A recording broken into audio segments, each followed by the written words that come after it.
اليوم أكملت لكم دينكم وأتممت عليكم نعمتي ورضيت لكم الإسلام دينا.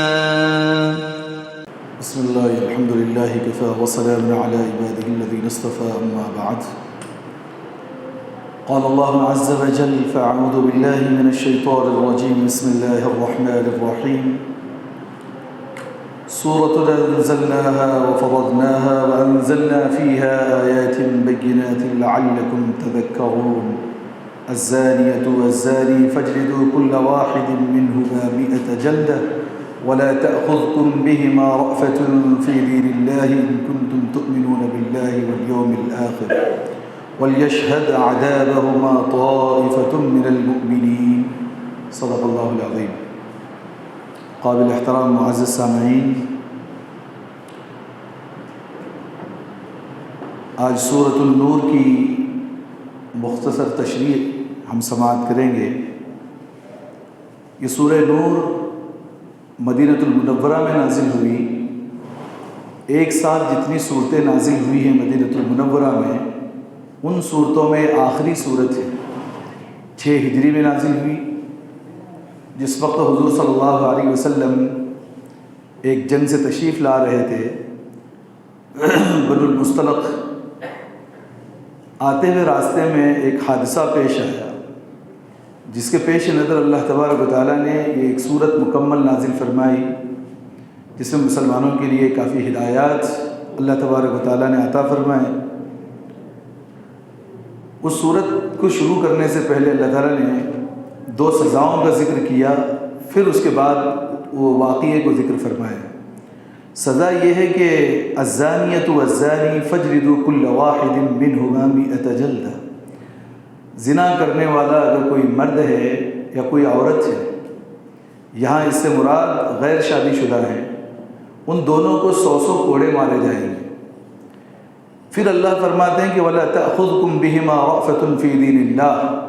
اللہ کے دین کے معاملے میں کوئی محبت کا معاملہ، رشتہ داری کا معاملہ نہیں، برتاؤ میں نہیں کیا جائے گا.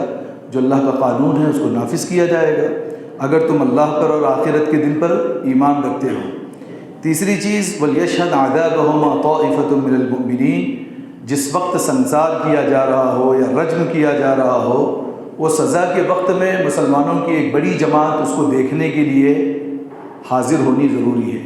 ایسا نہیں کہ سزا کسی روم کے کسی کونے میں دے دیا گیا، پھانسی دے دی گئی، بتا دیا گیا کہ سزا ہو گئی، تو اس سے کسی کو عبرت نہیں ملے گی.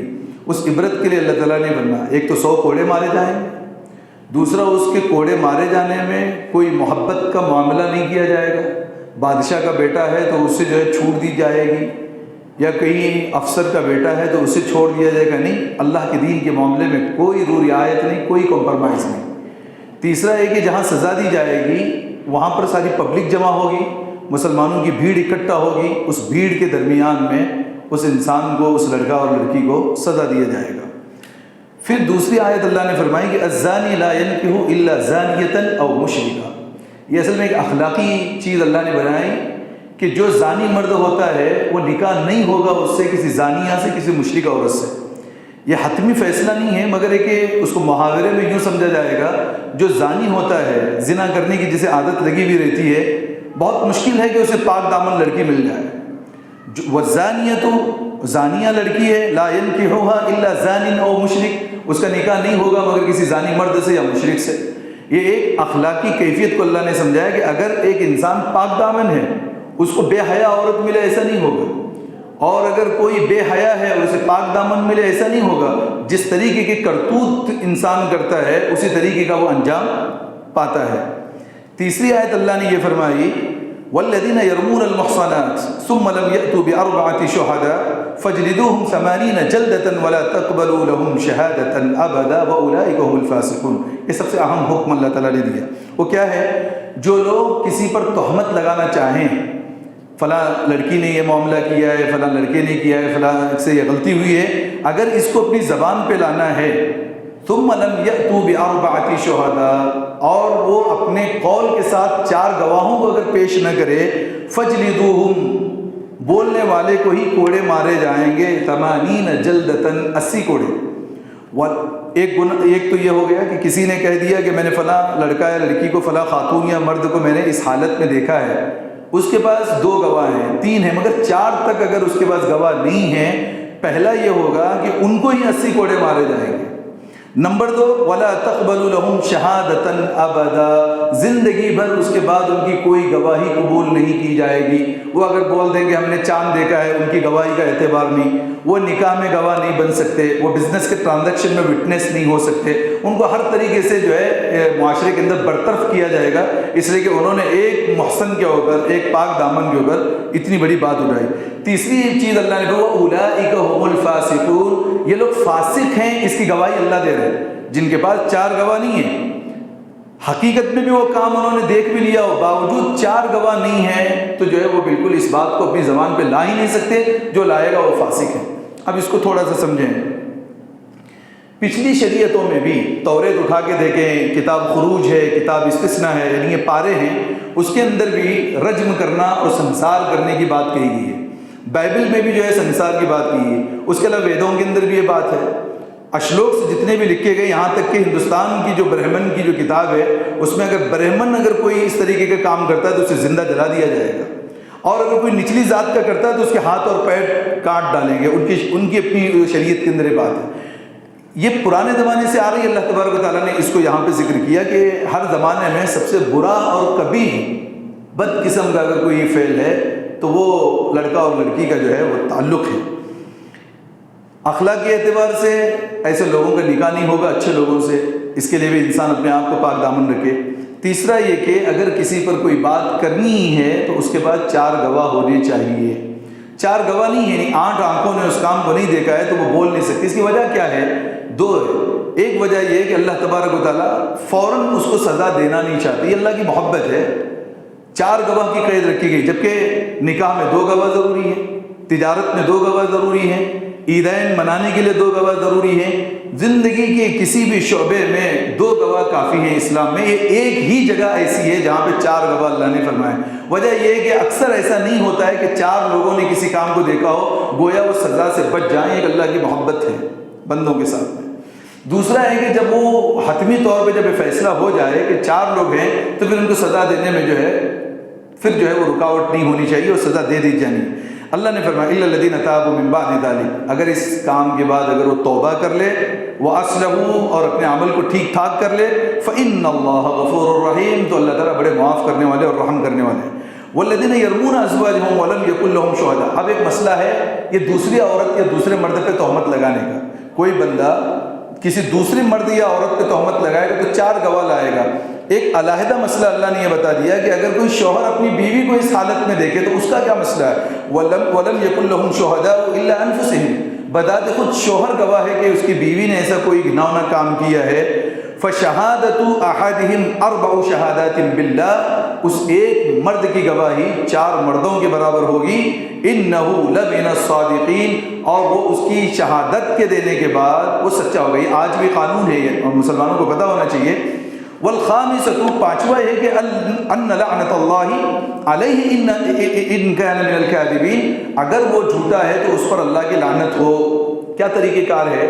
کسی شوہر نے اپنی بیوی کو غلط جرم میں پا لیا، ایکچولی 2 صحابہ کے ساتھ یہ معاملہ پیش آیا۔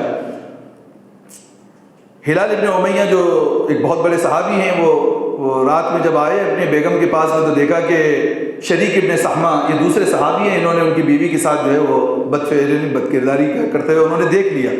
چپ چاپ بیٹھے، رات میں کچھ کہا نہیں، صبح میں فجر کی نماز میں حضور صلی اللہ علیہ وسلم کی خدمت میں پہنچے اور اپنی بیوی کا اور شریک ابن سہمہ رضی اللہ عنہ کا واقعہ انہوں نے ذکر کیا کہ وہ انہوں نے جو ہے میری بیوی کے ساتھ جو ہے وہ بد کرداری کی ہے۔ حضور نے فرمایا کہ گواہ پیش کرو، نہیں تو تمہاری پیٹھ جو ہے وہ پھوڑ دی جائے گی، یعنی کوڑے لگائے جائیں گے تمہیں، 80 کوڑے۔ تو کہنے لگے کہ اللہ کے نبی میں سچ کہہ رہا ہوں، اگر میں اپنی بات میں سچ ہوں تو ضرور اللہ میرے بارے میں کوئی فیصلہ نازل فرمائے گا۔ تو اس صحابی رسول کے متعلق یہ آیت نازل ہوئی کہ کیا جن لوگوں نے اپنی بیویوں پہ کوئی بات کہی اور ان کے پاس کوئی گواہ نہیں ہے تو شوہر کی اکیلے کی گواہی 4 مردوں کے گواہوں کی برابر ہوگی، اور 5واں وہ لیان کرے گا۔ یہ مسئلہ کیا ہے؟ لوگ جمع ہوں گے، قاضی وقت جو ہوگا وہ میاں بیوی دونوں کو بھی بلائے گا۔ اب پہلے اگر شوہر بیوی پہ اگر کوئی بہتان لگا رہا ہے یا بیوی شوہر پہ، تو پہلے جو لگا رہے ہیں وہ 4 مرتبہ گواہی دیں گے۔ گواہی یہ کہ میں نے میری آنکھوں سے میری بیوی کو اس کام کے فلاں کے ساتھ کرتے ہوئے دیکھا ہے، اس بات پر میں قسم کھاتا ہوں۔ یہ جملہ 4 مرتبہ کہے گا، اس کو کہتے ہیں گواہی دینا، یعنی 4 لوگوں کی علیحدہ گواہی ایک ہی شوہر اپنی زبان سے 4 مرتبہ دے گا۔ 5ویں مرتبہ قسم یہ کھائے گا، اگر میں میری بات میں جھوٹا ہوں تو مجھ پر اللہ کی لعنت آ جائے۔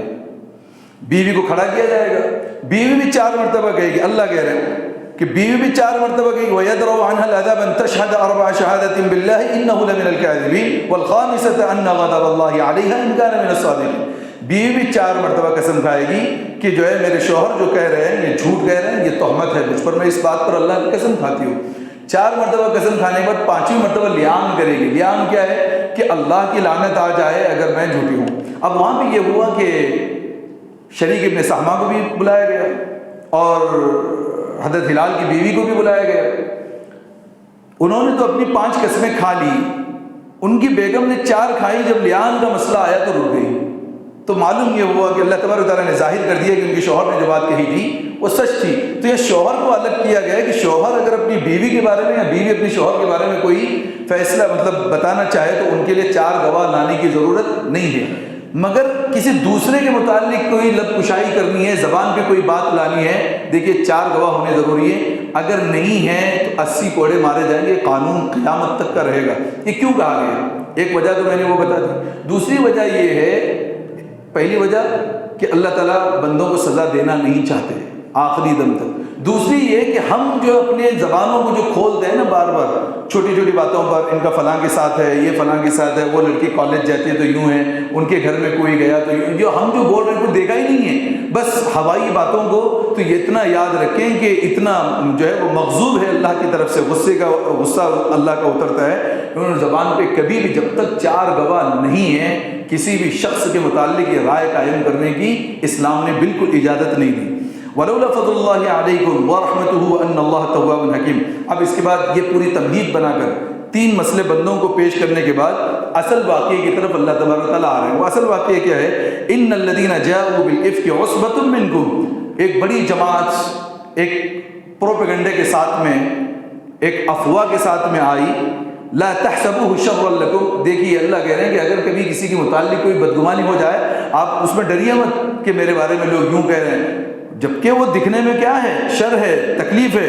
بل هو خیر لكم، وہ تمہارے حق میں بہتر بھی ہو سکتا ہے۔ یہ حضور کو سمجھایا جا رہا ہے۔ لكل امرئ منهم ما اكتسب من الاثم۔ جتنے لوگوں نے جن جن پر برائیاں باندھی ہیں، تہمتیں لگائیں، اتنا اتنا حصہ اس پر آئے گا۔ والذی تولى كبره منهم له عذاب عظیم۔ جس نے فرسٹ ٹائم اس بات کو اوپن کیا، فرسٹ ٹائم جہاں سے بات چلی، سب کا جو سب سے بڑا گناہ ہے اس بندے پہ آئے گا۔ یہ کیا ہے؟ یہ آیت نازل ہوئی ہے رئیس المنافقین کے متعلق۔ منافقوں کا جو سب سے بڑا سردار تھا وہ ہمیشہ حضور کے خلاف اپنی دشمنی لگا رہا تھا۔ ایک مرتبہ جب بنو المصطلق سے جب آپ آ رہے تھے، مدینہ بالکل قریب تھا، لوگوں کی ضرورت کے لیے آپ نے تھوڑی دیر کے لیے پڑاؤ ڈال دیا مدینہ سے پہلے۔ حضرت عائشہ بھی اپنی ضرورت کے لیے فارغ ہونے کے لیے نکل گئی، پہلے چلی گئی، ہار گم ہو گیا۔ آ کے جب گلے میں ہاتھ لگا کے دیکھا تو ہار نہیں تھا، کیونکہ آپ کا جو ہودج ہوتا ہے، جو پالکی ہوتی ہے، اور بالکل دبلی پتلی سی تھی، حضرت عائشہ اٹھا کے 2 جو حضرات اوپر رکھ دیتے تھے اونٹ پہ اور پھر نکل جاتے تھے۔ تو پہلی مرتبہ یہ دیکھا کہ کچھ ہے نہیں تو اٹھا کے رکھ دیا، مگر حضرت عائشہ واپس جس جگہ چلی گئی تھی وہاں چلی گئی اور ہار تلاشتے رہی۔ یہ 2 مرتبہ ہوا ہے ہار کا واقعہ۔ پہلی مرتبہ ہم نے کچھ دنوں پہلے ہم نے سورہ مائدہ میں بھی ہم نے سنا کہ ہار گم ہو گیا تھا، جس کے برکت سے اللہ تعالیٰ نے تیمم اتارا تھا۔ یہ دوسری مرتبہ جب ہار گم ہو گیا اور لوگ کیا ہو گئے، پڑاؤ نکل گیا، تھوڑی دیر کے لیے رکے تھے ضرورت پورا کرنے کے لیے، سب ساتھی جو ہے وہ نکل گئے۔ پیچھے سے حضرت مصطح رضی اللہ عنہ کو ذمہ داری دی گئی تھی کہ جو بھی سامان ہوتا ہے وہ لے کر کے آتے ہیں۔ حضرت عائشہ آ کر کے دیکھی تو پورا قافلہ جا چکا تھا۔ پریشان ہونے کے بجائے، قافلے کے پیچھے بھاگنے کے بجائے، نہ جانے کس راستے کو پکڑے ہوں، کہاں آئے، تو انہوں نے کیا کیا کہ جب حضور کو پتہ ہوگا تو مجھے ڈھونڈنے کے لیے بھیج دیں گے۔ آپ نے ایک درخت کے نیچے جو ہے وہ تشریف رکھا اور اپنے چہرے سے جو ہے وہ کپڑا ہٹایا ہوا تھا، جبکہ اس سے پہلے جو سورہ احزاب آئے گی انشاءاللہ اس سورہ احزاب کے اندر جو ہے پردے کے آیات نازل ہو چکے تھے جو اس سے 2 سال پہلے اتر چکے ہیں، لیکن حضرت عائشہ کو یوں بھی اکثر صحابہ نے دیکھا تھا، بہت چھوٹی سی بھی تھی، اور پردے کے آیات سے پہلے صحابہ اور صحابیات نے ایک دوسرے کو دیکھا بھی تھا۔ انہوں نے جیسے دیکھا حضرت عائشہ بیٹھی ہیں تو ایک ہی جملہ استعمال کیا، اس کے بعد کوئی بات چیت نہیں کی، وہ جملہ تھا انا للہ و انا الیہ راجعون۔ سارے لوگ چلے جا چکے ہیں، رات کا وقت ہے اور حضرت عائشہ تنہا ہے، انا للہ پڑھا تو جیسی آواز سنا تو حضرت عائشہ نے نقاب ڈال لیا اپنے چہرے پہ، پھر کہا کہ اونٹ کو سامنے لا کے بٹھایا، آپ دور چلے گئے، کہا کہ ام المؤمنین آپ تشریف رکھیں اس پہ۔ حضرت عائشہ جو چڑھ کے بیٹھی، آپ نکیل پکڑ کے آگے آگے چل رہے تھے، اور عین دوپہر کے وقت میں آپ مدینہ میں داخل ہوئے۔ اگر کوئی چوری ہوتی، کوئی اس طریقے کا معاملہ ہوتا تو چھپ چھپا کے بھی کوئی بندہ آتا، عین دوپہر کے وقت میں۔ اس وقت تک رئیس المنافقین عبداللہ ابن ابی نے کیا کیا، یہ ہوا اور یہ افواہ پھیلائی کہ نعوذ باللہ، جو گندا ہوتا ہے وہ گندی زبان استعمال کرتا ہے، کہ نعوذ باللہ حضرت عائشہ نے اور اس صحابی نے جو ہے اپنا جو ہے اس طریقے کی جیسے گندگی انہوں نے کر رکھی ہے، منہ کالا کیا، پورے مدینہ میں کوہرام مچ گیا۔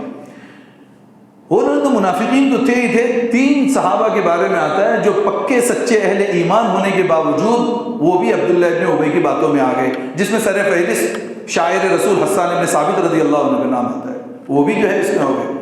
دوسرے حضرت افلا بھی آ گئے، تیسرے اور حضرت حمنا جو ہے وہ حضرت زینب کی جو بہن ہے وہ بھی جو اس بات میں آ گئی۔ یہ 3 بڑے بڑے صحابہ جو سچے پکے مسلمان ہیں، مگر لوگوں کی افواہوں میں باتوں میں یہ بھی بہک کر کے جو ہے اس طریقے کی باتیں چلنے لگی۔ حضور جب مسجد میں بیٹھے پریشان ہو گئے، وہی بھی نہیں آ رہی تھی، اور ایک طرف حضرت عائشہ کو پتہ بھی نہیں کہ مدینہ میں کیا ہو رہا ہے۔ ایک بڑا غم کا معاملہ تھا حضور صلی اللہ علیہ وسلم کے ساتھ، جس کو اللہ تبارک و تعالیٰ کہہ رہے ہیں کہ تم جسے شر تکلیف سمجھ رہے ہو بل وہ خیر لکم، تمہارے حق میں وہ بہتر ہے۔ آپ کسی نماز کے دن بیٹھتے، کبھی حضرت عمر کو بلا کے کہتے مجھے کچھ راستہ دکھاؤ کہ میری بیگم نے ایسا کیا کیا، حضرت عمر انہیں کوئی تسلی کی بات کرتے۔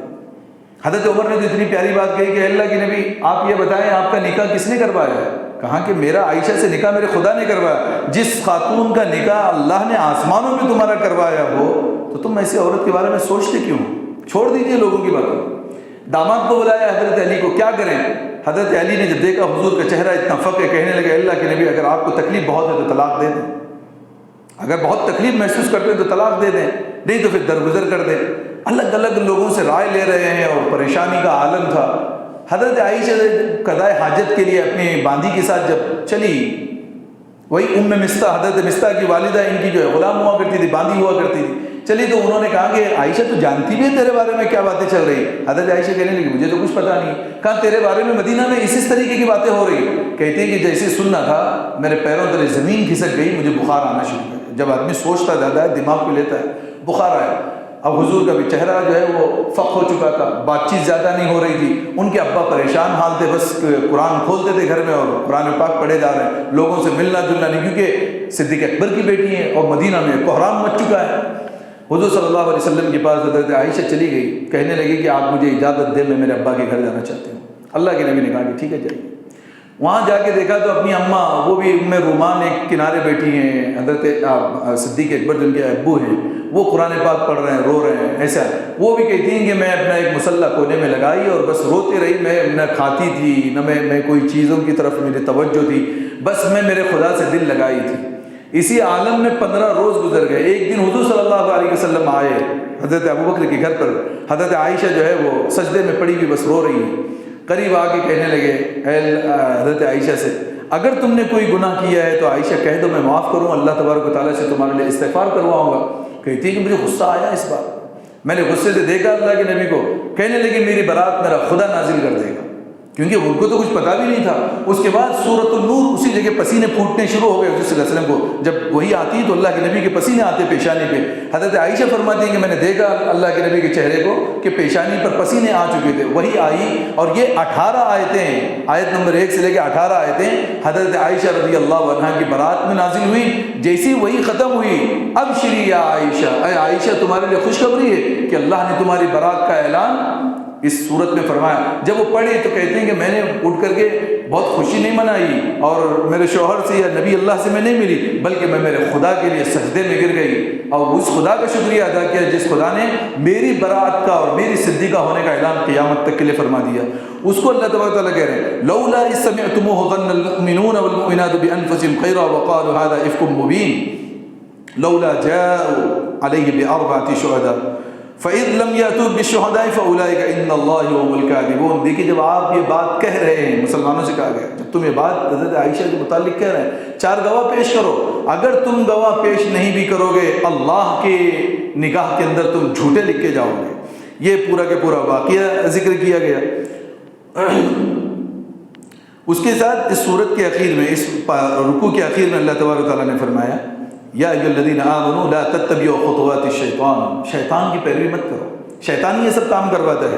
ومن یتبع خطوات الشیطان فانہ یأمر بالفحشاء والمنکر، جو شیطان کے پیچھے چلتا ہے شیطان ان کو بے حیائی اور منکرات کی ہی دعوت دیتا ہے۔ ولولا فضل اللہ علیکم ورحمتہ ما زکا منکم من احد ابدا، اللہ کا اگر فضل نہ ہوتا تو کسی کا بھی تزکیہ نہ ہوتا، کسی کا دل صاف نہ ہوتا۔ یہ اللہ کا رحم ہے، کرم ہے کہ اللہ تعالیٰ ہمیں شیطان کے راستے سے بچا دیں۔ ولکن اللہ یزکی من یشاء، اللہ جسے چاہتا ہے اسے تزکیہ نفس اس کا کرتا ہے۔ پھر اس کے بعد میں اب حضرت ابو بکر رضی اللہ عنہ کو جیسے معلوم ہوا کہ کلیئر ہو گئی بات اور ان لوگوں کے نام آئے کن کن لوگوں نے، اس میں ان کا غلام تھا مستہ، قسم کھا لی کہ آج کے بعد جو ان کے ماموزہ بھائی بھی لگتے تھے، غریب تھے، یہی ان کو پالتے تھے پوستے تھے حضرت ابو بکر، انہوں نے قسم کھائی کہ آج کے بعد ایک دانہ بھی انہیں نہیں دوں گا، کوئی جو ہے وہ مدد ان کی نہیں کروں گا۔ قسم کھائی تو اللہ نے کہا وَلَا يَأْتَلِ أُولِي الْفَضْلِ مِنْكُمْ وَالسَّعَةِ، مناسب نہیں ہے کسی صاحب جو ہے فضیلت کے لیے اور مالدار کے لیے، صاحب وسعت کے لیے یہ بات قسم کھانے کی نہیں ہے کہ اَيُّؤْتُوا أُولِي الْقُرْبَى وَالْمَسَاكِينَ وَالْمُهَاجِرِينَ فِي سَبِيلِ اللَّهِ، کہ وہ قریب لوگوں کے اور مسکینوں کے اور مہاجرین سے اپنے ہاتھ روک لیں۔ وَلْيَعْفُوا وَلْيَصْفَحُوا، درگزر کر دیں اور معاف کر دیں۔ یہ جیسی آیت آئی اور آگے کا جملہ حضرت ابو بکر کے لیے تھا الا تحبون، اللہ پوچھ رہے ہیں حضرت ابو بکر سے الا تحبون، کیا تم یہ نہیں چاہتے ہو ان یغفر اللہ لکم، کہ اللہ تمہاری مغفرت کر دے، تمہارے گناہوں کو معاف کر دے۔ واللہ غفور الرحیم، اللہ غفور بھی ہے اور رحیم بھی۔ یہ جملہ سننا تھا حضرت ابو بکر نے کہا واللہ بلا، اے اللہ خدا کی قسم کیوں نہیں میں چاہتا کہ میری مغفرت ہو۔ اس کے بعد اپنی قسم کا کفارہ ادا کیا اور اس سے بھی زیادہ دینا شروع کیا، جس نے ان کی بیٹی پہ تہمت لگائی تھی ان کو اور زیادہ دیا۔ یہاں سے ایک سبق مومنین کو یہ دیا گیا ہے کہ کسی نے کسی کے متعلق اس طریقے کی بات کر دی، کوئی وہم پھیلا دیا گیا، کوئی افواہ جو ہے وہ لگائی گئی، اب پتہ چلا کہ اس نے لگائی، زندگی بھر جو ہے اس چیز کو لیے رکھتے ہیں۔ تو اللہ کہہ رہے ہیں یعفو ولیصفحوا، ایک ہے معاف بھی کر دو، ولیصفحوا صلح صفائی بھی کر دو، دلوں کو جو ہے صاف کرو اور جو ہے معاملے کو ختم کرو۔ یہ کرو گے تو اللہ کہتے ہیں کہ تم دنیا میں صفائی کرتے ہو، اللہ تعالیٰ کہتے ہیں کہ ہم تمہارے گناہوں کو معاف کر دیں گے۔ اور پھر کہتے ہیں دیکھیے جو لوگ دنیا میں ان الذین یرمون المحصنات الغافلات المؤمنات لعنوا فی الدنیا والآخرہ، پھر سزا سنائی ہے کہ جو پاک باز عورتیں اپنے گھروں میں ہیں یا جو پاک باز مرد جو اپنے اپنے جگہ پہ ہیں کہ انہوں نے کوئی برائی نہیں کی اور لوگوں نے ان کے اوپر تہمتیں لگائی ہیں، تو یاد رکھیں ان پر دنیا میں بھی لعنت اور پھٹکار اللہ کی اور آخرت میں بھی۔ اب دیکھیے جب اللہ کی لعنت دنیا میں آئے تو آدمی یوں ہی ذلیل ہو رہا ہے، کسی نہ کسی وجہ سے ذلت کا سامنا کرنا پڑتا ہے، پریشانی کا سامنا کر، یہ کس لیے ہے کہ کسی نہ کسی محسن انسان پر، پاک دامن انسان پر تہمت کی وجہ سے وہ آفت ہے، وہ اللہ کی لعنت ہے۔ ہم یہاں سوچتے ہیں کہ ہمارا ایسا حال کیوں ہو رہا ہے، ہم گھر میں کیوں پریشان ہیں، ہمیں کوئی عزت کیوں نہیں دے رہا ہے، ہم سے کوئی مسافہ کیوں نہیں کر رہا ہے، ہم سے کوئی سلام کیوں نہیں کر رہا ہے، ہمارے حالات اس طریقے کی کیوں ہوتے جا رہے ہیں۔ یہ سراؤنڈنگ جو ہو رہا ہے وہ کرتوت پر ہے کہ کسی نہ کسی جو ہے محسن کے اوپر جو ہے کیا کی ہے، تہمت لگائی ہے۔ تو دنیا میں بھی لعنت ہوگی اللہ کی اور آخرت میں بھی لعنت ہوگی۔ اور تیسرا وَلَهُمْ عَذَابٌ عَظِيمٌ، ایک بہت بڑا عذاب ان کے لیے اللہ تعالیٰ نے بنا رکھا ہے جو دنیا میں ایک دوسرے پر تہمت لگاتے ہیں۔ چوتھا یوم تشہد علیہم السنتہم وایدیہم وارجلہم، اس دن اسی کے خلاف اس کے ہی ہاتھ اور پیر گواہی دیں گے۔ ایک انسان کو کھڑا کیا جائے گا، زبان خاموش ہے مگر ہاتھ بولیں گے، اس کے پیر بولیں گے، بما کانوا یعملون، جو دنیا میں وہ کرتے تھے۔ اور پھر کہہ رہے یومئذ یوفیہم اللہ دینہم الحق، اللہ تعالیٰ ہر ایک کا بدلہ پورا پورا، جیسے مالک یوم الدین وہ روز جزا کے دن کا مالک ہے، اللہ کہتے ہیں اس دن ہر ایک کا حساب و کتاب برابر کیا جائے گا۔ وَيَعْلَمُونَ أَنَّ اللَّهَ هُوَ الْحَقُّ الْمُبِينُ، اور یہ بات جان لیجئے کہ اللہ تبارک و تعالیٰ بالکل سچ ہے۔ یہ بات کہی۔ آخر دو جو ہے ہم لوگ احکام پڑھ کے بات ختم کریں گے۔ یا ایھا الذین آمنوا لا تدخلوا بیوتا غیر بیوتکم حتی تستأنسوا وتسلموا علی اہلہا۔ ایک آیت یہ نازل ہوئی، اے ایمان والو کسی غیر کے گھر میں داخل مت ہو جب تک کہ تم وہاں سے اجازت نہ حاصل کرو، مانوس نہ ہو جاؤ گے، آپ سے کوئی بات کر رہا ہے اندر سے اور تم ان کے رہنے والوں پر سلام کرو، ذالکم خیر لکم لعلکم تذکرون، یہ تمہارے حق میں بہتر ہے اگر تم نصیحت حاصل کرو۔ طریقہ اللہ دکھا رہے ہیں، یہ معاشرت کے مسائل اللہ سمجھا رہے ہیں۔ اس کے اندر دیکھیے ایک طریقہ یہ ہے کہ جب کسی کے دروازے پہ جاؤ تو دروازے کے وسط میں نہ کھڑے رہے، بیچ بیچ کھڑے کہ اگر کھل جائے دروازہ تو کوئی خاتون ہو تو اس پہ نگاہ پڑ جائے۔ تو یہاں اللہ نے منع کیا کہ بالکل علیحدہ ہو، آواز دی جائے، سلام پیش کیا جائے، اگر اندر سے آواز آتی ہے اور جواب دیا جاتا ہے کہ ویٹ کرو یا اندر آ جاؤ تو اس کے بعد اگر آواز نہیں ہے، اللہ خود کہہ رہے ہیں وَإِن قِيلَ لَكُمُ ارْجِعُوا فَارْجِعُوا، اندر سے آواز آئی صاحب آپ چلے جائیے ہم آپ سے بات نہیں کرنا چاہتے، تو اصرار نہیں صاحب 2 منٹ ملنا ہی ہے ہمیں، اتنا کیا ہے ہم آئے ہیں، نہیں قرآن کی آیت ہے جیسے نماز اللہ کا حکم، زکوٰۃ اللہ کا حکم، کسی کے دروازے پہ جانے کا طریقہ بھی اللہ کا حکم ہے اور فرض ہے۔ اگر وہ اندر سے کہتا ہے کوئی بندہ میں اس وقت آپ سے ملنا نہیں چاہتا، ارجعوا، نکل جاؤ یہاں سے، لوٹ جاؤ، فرجعوا، اللہ کہہ رہے ہیں آپ چپ چاپ نکل جاؤ، کوئی حجت بازی اور زبردستی نہ کریں، هو ازکیٰ لکم، یہ تمہارے حق میں بہت بہتر ہے، نکل جاؤ وہاں سے، واللہ بما تعملون علیم، اللہ تبارک و تعالیٰ ہر چیز کو جو تم کرتے ہو اس کو جانتا ہے۔ لیس علیکم جناح ان تدخلوا بیوتا غیر مسکونۃ فیہا متاع لکم، ہاں ایسے جگہ پہ جہاں آپ کے جو ہے گوڈاؤنس بنے ہوئے ہیں، جہاں انسان نہیں رہتے اس جگہ اجازت کی ضرورت نہیں ہے، آپ کبھی بھی جا سکتے ہیں، آ سکتے ہیں، جہاں انسان رہتے ہیں وہاں پر جانے کا طریقہ، اور اس سے بہت زیادہ ڈیٹیل اللہ تعالیٰ نے سورۃ الحجرات میں اللہ تبارک تعالیٰ نے سنایا ہے۔ پھر آخر میں اللہ نے کہا قل للمؤمنین یغضوا من ابصارہم ویحفظوا فروجہم، اے ایمان والو ہمیشہ اپنی نگاہوں کو نیچے رکھا کرو، جھکا کے رکھا کرو، ویحفظوا فروجہم، اپنی شرم و گاہوں کی حفاظت کیا کرو۔ حضور صلی اللہ علیہ وسلم نے فرمایا کہ 2 چیزوں کی ضمانت آپ لے لو، جنت کی ضمانت ہم لیتے ہیں، ایک پیٹ کی اور پیٹ سے نیچے حصے کی یعنی شرم گاہ کی، کھانا جو ہے حرام کا نہ کھایا جائے اور حرام کام جو ہے نہ کیا جائے، یہ 2 چیزوں کی انسان زندگی میں اگر گارنٹی لیتا ہے، اللہ کا نبی کہتا ہے کہ ہم جنت کی ضمانت ہم لیتے ہیں۔ تو یہ 2 ہی چیزیں ایسی جس سے انسان جو ہے وہ برباد ہوتا ہے۔ پھر فرمایا کہ ذالکم ازکیٰ لکم ان اللہ خبیر بما یصنعون، پھر فرمایا وقل للمؤمنین یغضضن من ابصارہن ویحفظن فروجہن ولا یبدین زینتہن الا ما ظہر منہا۔ اب خواتین کے لیے ایک علیحدہ حکم یہ دیا گیا ہے، جیسے مردوں سے کہا گیا نگاہوں کو نیچے رکھیں اور اپنی شرم گاہوں کی حفاظت کریں، خواتین کو ڈائریکٹ ایڈریس کر کے کہا گیا، اور اے نبی آپ مومن عورتوں سے کہیں کہ وہ اپنی نگاہوں کو نیچے رکھیں، اپنی شرم گاہوں کی حفاظت کریں، اپنی زینت کے اعضاء کو ظاہر نہ کریں الا ما ظہر منہا، جتنے کی جو اس کی گنجائش ہے، وَلْيَضْرِبْنَ بِخُمُورِهِنَّ عَلَى جُيُوبِهِنَّ، اپنے کپڑوں پر اپنے سینوں پر ایک علیحدہ سے چادر، ایک خمار جس کو اوڑھنی کہتے ہیں، علیحدہ سے ڈال رکھے، وَلَا يُبْدِينَ زِينَتَهُنَّ إِلَّا لِبُعُولَتِهِنَّ أَوْ آبَائِهِنَّ أَوْ آبَاءِ بُعُولَتِهِنَّ۔ دیکھیے یہ قرآن حالانکہ ڈیٹیل کتاب نہیں ہے، کوئی بھی مسئلہ ہے اللہ نے کہا اقیموا الصلاۃ، نماز قائم کرو، وآتوا الزکاۃ، زکوٰۃ ادا کرو، واتموا الحج والعمرۃ للہ، حج اور عمرہ کرو۔ اس کی ڈیٹیلنگ آپ کو حدیث کی کتابوں میں اور رسول اللہ صلی اللہ علیہ وسلم کے طریقہ کار میں ملتا ہے، مگر معاشرت کے مسائل میں وراثت کا مسئلہ تھا اللہ نے ڈیٹیل کر دیا، گھر میں کیسے جانا نہیں جانا اللہ نے بتایا، گھر میں کون سی عورت کس کس کے سامنے چہرہ کھول سکتی ہے اور نہیں کھول سکتی، اس کی تفصیل پوری کی پوری بتا دی، اور کہا کہ اپنے جو ہے وہ چیزوں کو نہ کھولیں، کس کے سامنے، الا لبعولتہن، مگر شوہر کے سامنے کھولیں، اور آبائہن، یا شوہر کے باپ کے سامنے کھول سکتی ہے یعنی سسر کے سامنے۔ یہ جو کہا جا رہا ہے یہ چہرہ ہے، دونوں ہاتھ ہیں اور پھر دونوں پیر ہیں، اتنا حصہ شوہر کے سامنے تو اس سے زیادہ ہے، مگر کہا کہ شوہر کے سامنے بلا جھجک جا سکتی ہیں، شوہر کے والد کے سامنے جا سکتی ہیں، او آبائی بعولتہن او ابنائہن، بیٹے کے پاس جا سکتی ہیں، او ابناء بعولتہن، بیٹے کے جو ہے وہ ان کے پاس جا سکتی ہیں، ان کے اولادوں کے پاس، او اخوانہن بنی اخوانہن، اسی طریقے پر جو ہے اپنے بھتیجوں کے پاس جو ہے وہ ایک عورت جا سکتی ہے، بھانجیوں بنی اخواتہن، بھانجیوں کے پاس جا سکتی ہے، او نسائہن، گھر کے اندر کی جو عورتیں ہوتی ہیں ان کے سامنے وہ اپنے چہرے کو کھول سکتی ہے، او ما ملکت ایمانہن، جو گھر میں کام کرنے والی جو غلام اور جو باندیاں عورتیں ہیں ان کے سامنے جو ہے جا سکتی ہیں، اب التابعین غیر اولی الاربۃ من الرجال اب الطفل الذین لم یظہروا علی عورات النساء،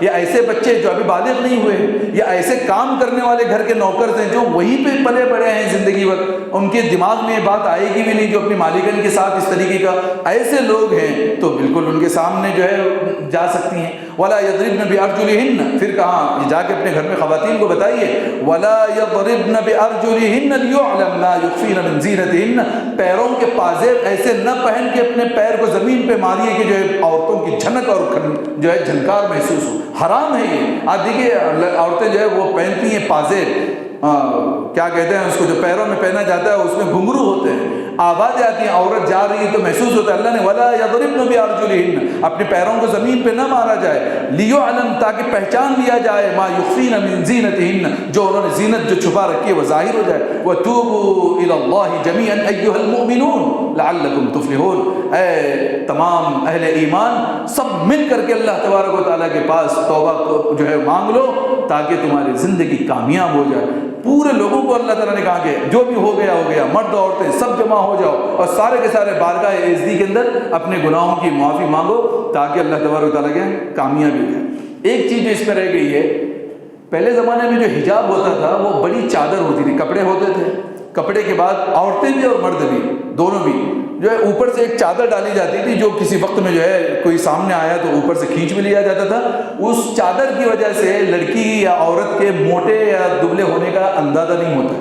ایسے مرد بھی، اور یہ بہت جو ہے وہ زینت کی، اس لیے لفظ زینت کا استعمال کیا گیا. بڑے بڑے بادشاہوں کو آپ نے دیکھا ہوگا کبھی پرانے فوٹوز میں، تصویروں میں، ان کے اوپر ایک چادر پڑی ہوئی ہوتی ہے، کپڑے ہوتے ہیں سب، ایک چادر ہوتی ہے، اس سے بادشاہوں کا رعب اور ان کا جلال پہچانا ہے. خود حضور صلی اللہ علیہ وسلم بھی اپنے کپڑوں کے اوپر ایک یمنی چادر جو ہے وہ ڈالا کرتے تھے. یہ سنت بھی ہے. تو مرد حضرات سے بھی کہا گیا کہ چادر رکھیں.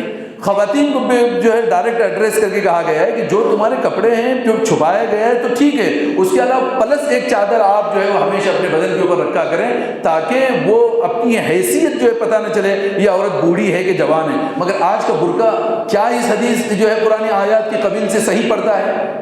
کیا ہماری ماں بہنیں وہ پردہ جو ہے وہ کر رہی ہیں جو اللہ اور اس کا رسول چاہتا ہے؟ وہاں تو برقع پہن کے بھی جو ہے وہ نہ پہننے کی طرح ہے کہ بالکل اتنا چست کہ ہر چیز اور اعضاء جو ہے ظاہر ہو جائے، اور پورے بازار اور پوری دنیا پر خواتین گھوم رہی ہیں اس حالت میں. جتنے لوگوں کی جس انداز کی نیتوں کی نگاہیں ان پہ پڑی ہیں وہ گناہ ان کے نام اعمال میں لکھا جا رہا ہے. اللہ تعالیٰ سے دعا ہے اللہ رب العزت ہم سب کو قرآن مجید کی آیات پر خوب عمل کرنے کی توفیق نصیب فرمائے. وآخر دعوانا الحمدللہ رب العالمین. انشاءاللہ پرسوں کے جو ہے وہ تاخرات میں سورۃ الحجرات کا جو ہے ہم لوگ موضوع جو ہے وہ سلیکٹ کرتے ہیں تاکہ جو معاشرتی مسائل اللہ نے ہمیں بتایا ہے اس سے ہم جو ہے وہ تعلیم یافتہ ہو جائیں اس سلسلے.